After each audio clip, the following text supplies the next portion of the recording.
Pride and Prejudice by Jane Austen, 1813. Chapter 53. Mr. Wickham was so perfectly satisfied with this conversation that he never again distressed himself, or provoked his dear sister Elizabeth by introducing the subject of it. And she was pleased to find that she had said enough to keep him quiet. The day of his and Lydia's departure soon came, and Mrs. Bennet was forced to submit to a separation, which, as her husband by no means entered into her scheme of their all going to Newcastle, was likely to continue at least a 12-month.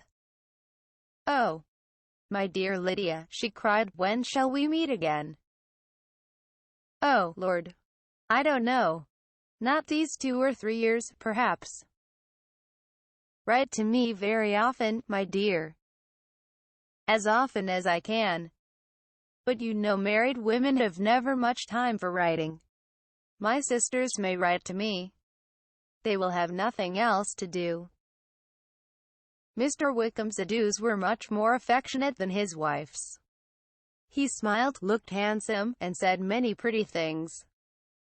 "He is as fine a fellow," said Mr. Bennet, as soon as they were out of the house, "as ever I saw. He simpers, and smirks, and makes love to us all. I am prodigiously proud of him. I defy even Sir William Lucas himself to produce a more valuable son-in-law." The loss of her daughter made Mrs. Bennet very dull for several days. "I often think," said she, "that there is nothing so bad as parting with one's friends. One seems so forlorn without them." "This is the consequence, you see, madam, of marrying a daughter," said Elizabeth. "It must make you better satisfied that your other 4 are single." "It is no such thing. Lydia does not leave me because she is married, but only because her husband's regiment happens to be so far off. If that had been nearer, she would not have gone so soon."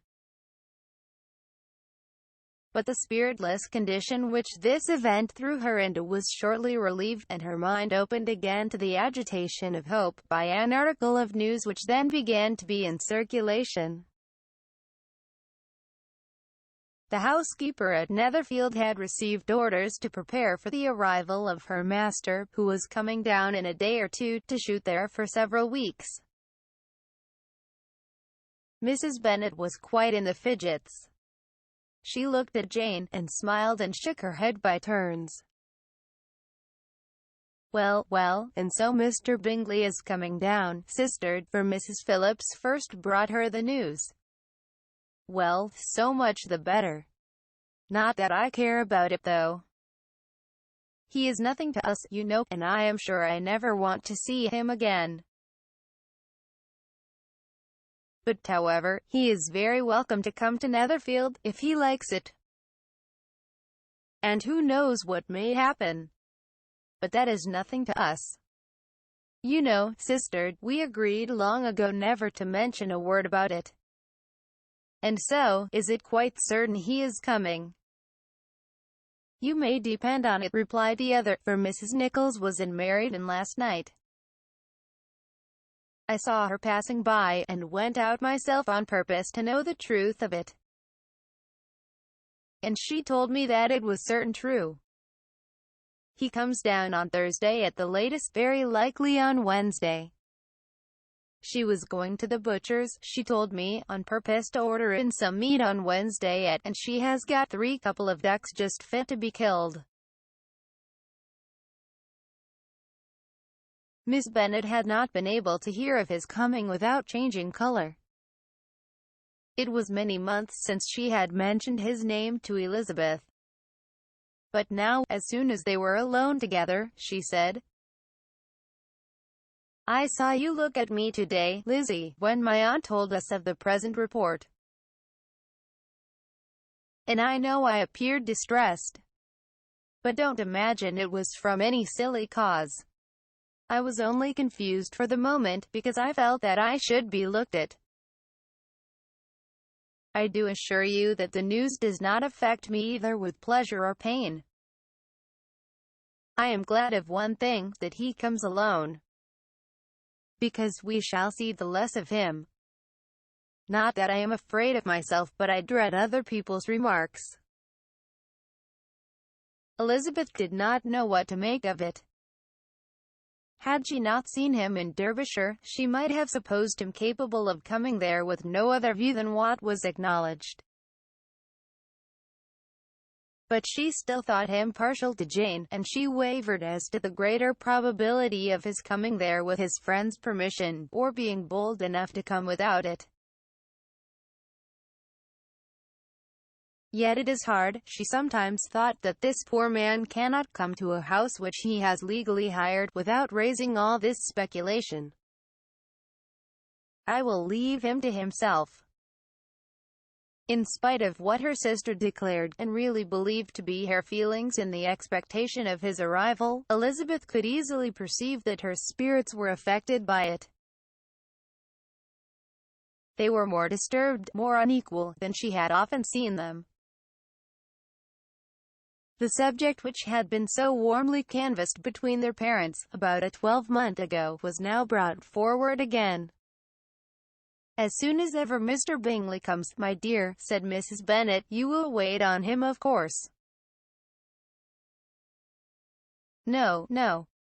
You forced me into visiting him last year, and promised, if I went to see him, he should marry one of my daughters. But it ended in nothing, and I will not be sent on a fool's errand again." His wife represented to him how absolutely necessary such an attention would be from all the neighbouring gentlemen, on his returning to Netherfield. "'Tis an etiquette I despise," said he. "If he wants our society, let him seek it. He knows where we live. I will not spend my hours in running after my neighbours every time they go away and come back again. Well, all I know is that it will be abominably rude if you do not wait on him. But however, that shan't prevent my asking him to dine here. I am determined. We must have Mrs. Long and the Goldings soon. That will make 13 with ourselves, so there will be just room at table for him." Consoled by this resolution, she was the better able to bear her husband's incivility, though it was very mortifying to know that her neighbours might all see Mr. Bingley, in consequence of it, before they did. As the day of his arrival drew near, "I begin to be sorry that he comes at all," said Jane to her sister.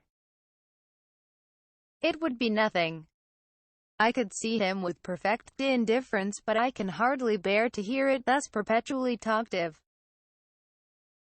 My mother means well, but she does not know, no one can know, how much I suffer from what she says. Happy shall I be when his stay at Netherfield is over." "I wish I could say anything to comfort you," replied Elizabeth, "but it is wholly out of my power. You must feel it. And the usual satisfaction of preaching patience to a sufferer is denied me, because you have always so much." Mr. Bingley arrived. Mrs. Bennet, through the assistance of servants, contrived to have the earliest tidings of it, that the period of anxiety and fretfulness on her side might be as long as it could. She counted the days that must intervene before their invitation could be sent, hopeless of seeing him before. But on the third morning after his arrival in Hertfordshire, she saw him, from her dressing-room window, enter the paddock and ride towards the house. Her daughters were eagerly called to partake of her joy. Jane resolutely kept her place at the table, but Elizabeth, to satisfy her mother, went to the window. She looked. She saw Mr. Darcy with him, and sat down again by her sister. "There is a gentleman with him, mamma," said Kitty. "Who can it be?" "Some acquaintance or other, my dear, I suppose. I am sure I do not know," replied Kitty. "It looks just like that man that used to be with him before." Mr. What's his name?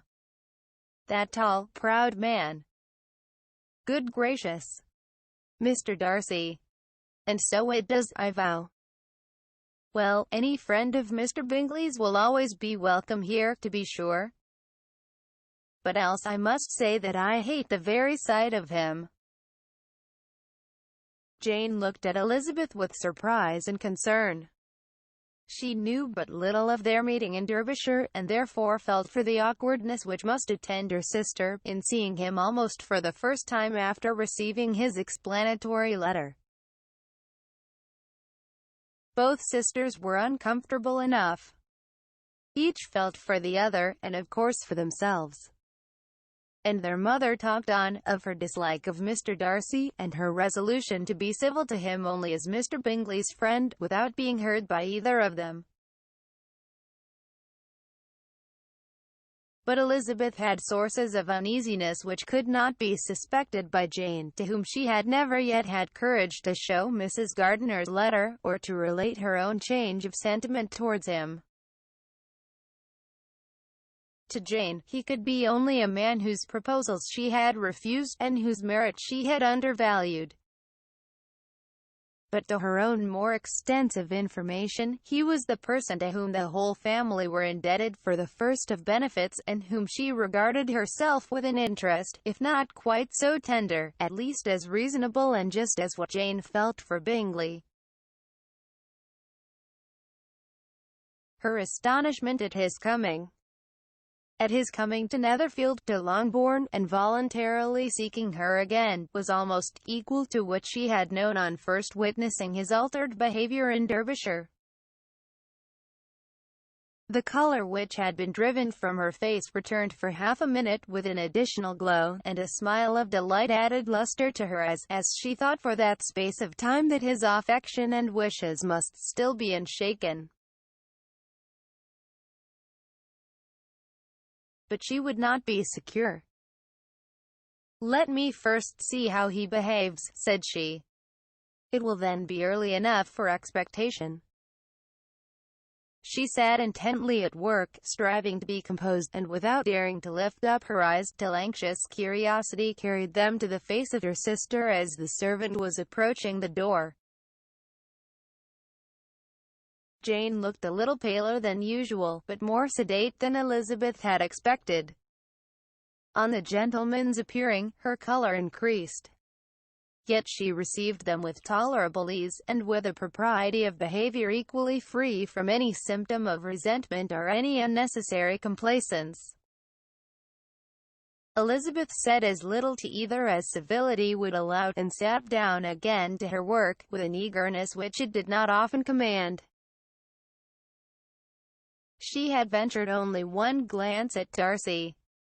He looked serious, as usual, and, she thought, more as he had been used to look in Hertfordshire, than as she had seen him at Pemberley. But perhaps he could not in her mother's presence be what he was before her uncle and aunt. It was a painful, but not an improbable conjecture. Bingley, she had likewise seen for an instant, and in that short period saw him looking both pleased and embarrassed. He was received by Mrs. Bennet with a degree of civility which made her two daughters ashamed, especially when contrasted with the cold and ceremonious politeness of her curtsy and address to his friend. Elizabeth particularly, who knew that her mother owed to the latter the preservation of her favourite daughter from irremediable infamy, was hurt and distressed to a most painful degree by a distinction so well applied. Darcy, after inquiring of her how Mr. and Mrs. Gardiner did, a question which she could not answer without confusion, said scarcely anything. He was not seated by her. Perhaps that was the reason of his silence. But it had not been so in Derbyshire. There he had talked to her friends, when he could not to herself. But now several minutes elapsed without bringing the sound of his voice. and when occasionally unable to resist the impulse of curiosity, she raised her eyes to his face, she has often found him looking at Jane as at herself, and frequently on no object but the ground. More thoughtfulness and less anxiety to please than when they last met were plainly expressed. She was disappointed, and angry with herself for being so. "Could I expect it to be otherwise?" said she. "Yet why did he come?" She was in no humor for conversation with anyone but himself, and to him she had hardly courage to speak. She inquired after his sister, but could do no more. "It is a long time, Mr. Bingley, since you went away," said Mrs. Bennet. He readily agreed to it. "I began to be afraid you would never come back again. People did say you meant to quit the place entirely at Michaelmas. But however, I hope it is not true.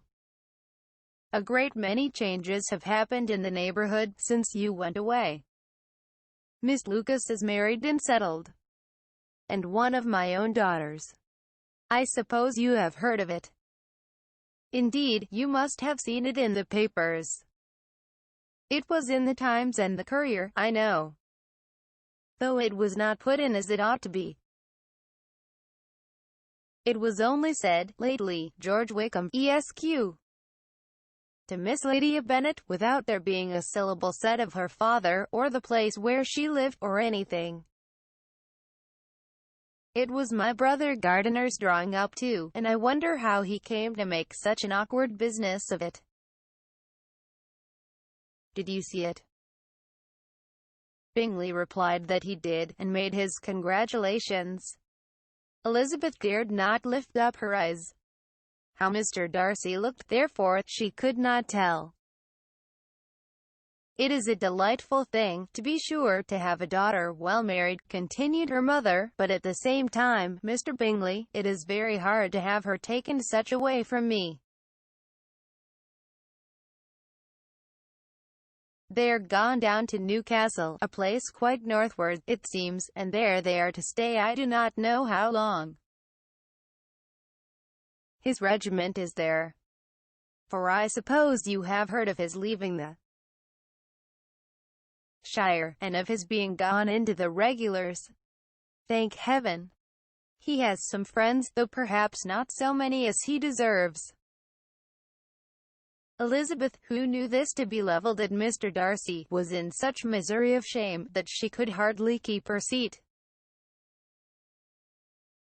It drew from her, however, the exertion of speaking, which nothing else had so effectually done before, and she asked Bingley whether he meant to make any stay in the country at present.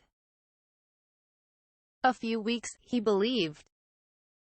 "When you have killed all your own birds, Mr. Bingley," said her mother, "I beg you will come here, and shoot as many as you please on Mr. Bennet's manor. I am sure he will be vastly happy to oblige you, and will save all the best of the coveys for you."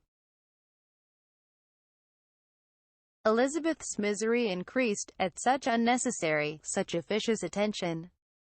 Were the same fair prospect to arise at present as had flattered them a year ago, everything, she was persuaded, would be hastening to the same vexatious conclusion. At that instant, she felt that years of happiness could not make Jane or herself amends for moments of such painful confusion. "The first wish of my heart," said she to herself, "is never more to be in company with either of them. Their society can afford no pleasure that will atone for such wretchedness as this. Let me never see either one or the other again." Yet the misery, for which years of happiness were to offer no compensation, received soon afterwards material relief, from observing how much the beauty of her sister rekindled the admiration of her former lover. When first he came in, he had spoken to her but little, but every 5 minutes seemed to be giving her more of his attention. He found her as handsome as she had been last year. as good-natured, and as unaffected, though not quite so chatty. Jane was anxious that no difference should be perceived in her at all, and was really persuaded that she talked as much as ever. But her mind was so busily engaged that she did not always know when she was silent.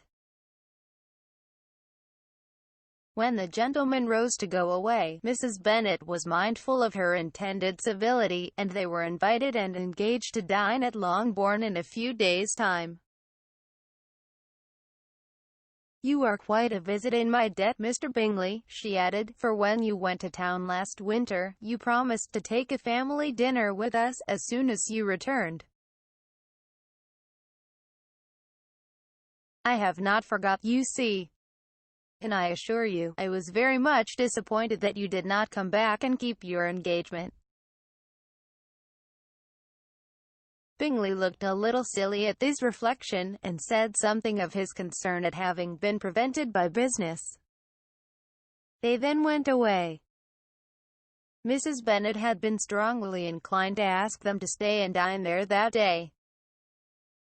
But though she always kept a very good table, she did not think anything less than 2 courses could be good enough for a man on whom she had such anxious designs, or satisfy the appetite and pride of one who had 10,000 a year.